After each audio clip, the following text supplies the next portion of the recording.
27 की जनगणना को बिल्कुल सटीक बनाने के लिए आइए इस एक्सप्लेनर में अहम ज़मीनी नियमों को समझते हैं। फील्ड सर्वे में सबसे बड़ी उलझन भवन और जनगणना मकान के बीच के सटीक अंतर को लेकर ही होती है। शुरुआत परिसर से करते हैं। ये वो आवंटित जमीन है जहां संरचना खड़ी है, बाउंड्री हो या नहीं। वहीं भवन एक ऐसी निरंतर संरचना है जिसमें आमतौर पर 4 दीवारें और एक छत का होना बिल्कुल अनिवार्य है। उसी भवन के अंदर कोई भी ऐसा अलग हिस्सा जिसका अपना मुख्य प्रवेश द्वार हो, वो जनगणना मकान कहलाता है। परिवार को परिभाषित करने का मुख्य नियम रसोई है। सदस्यों का खाना अनिवार्य रूप से एक ही जगह पकना चाहिए। सामान्य परिवार में 7 खाने वाले नौकर शामिल हैं, जबकि हॉस्टल में रहने वाले असंबंधित लोग संस्थागत परिवार कहलाते हैं।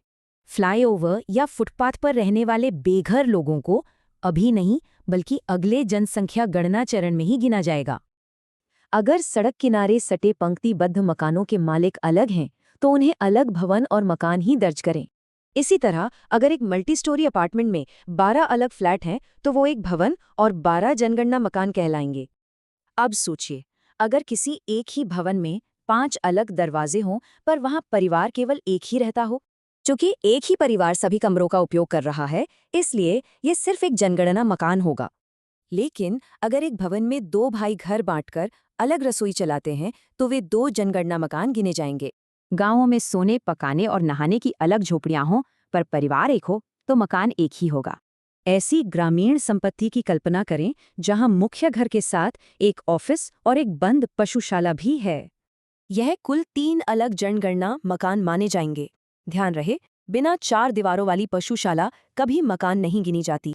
आइए मुख्य घर, नौकर के कमरे और गैराज वाले इस थोड़े जटिल परिसर का बिल्कुल सटीक विश्लेषण करते हैं। अगर नौकर परिवार के साथ ही खाना खाता है, तो 2 मकान होंगे, लेकिन अलग पकाने पर 3 मकान बनेंगे। हॉस्टल एक मकान है, पर अगर वार्डन अपने जुड़े कमरे में अलग खाना पकाता है, तो वो अलग मकान होगा। अब एक बड़ी चुनौती, अगर कोई ऐसी नई संरचना मिले जिसकी 4 दीवारें तो हों लेकिन छत बिल्कुल न हो, बिना छत के उसे छोड़ दे। अगर सर्वे के दौरान छत बन जाती है, तो उसे नया निरंतर उप नंबर दे। इन नियमों से डेटा